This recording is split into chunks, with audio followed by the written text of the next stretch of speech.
Hey, community group leaders and teachers, I hope you're doing well and having a fabulous day. Hey, I'm excited to share this week's Leadership Minute. This is one more tool we can have in our tool belt to lead more effectively. Throughout the month of March, I actually want to look at some signs of health within the life of a community group by looking actually at some signs of lack of health in a community group, because you can quickly identify when things are not going well. But how can you reverse engineer that to then help those things that aren't doing well to turn them into things that are doing well? I believe there are several things that we can do when we see signs of lack of health in our community groups. The first thing that I want to look at for our series for this month actually is an inward focused group. What do you do when you see a group that only cares about itself, that doesn't care about anybody beyond the walls of the group? And so we have a rich history in our church, and a lot of our groups have been meeting for 10, 15, 20, 30, 40, 50 years even. How do you change the culture to say, well, we've been meeting for 50 years, maybe there's other people in the group that should join it as well? I think Paul knew that challenge all too well. And you look at 1 Timothy as Paul instructs people to pray for their community and pray against lostness.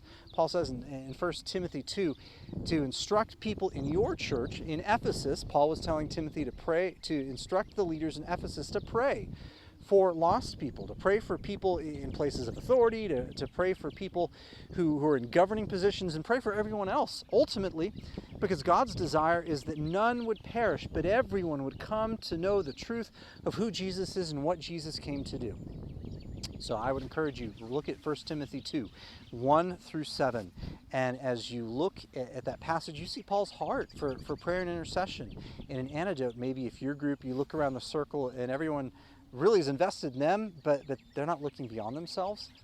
The antidote to that is to start praying for people that they know who are lost in their community. My challenge to you as a leader is this month, look for ways that you can pray for people that you know who are lost, and invite other people in your group to pray for people who are lost.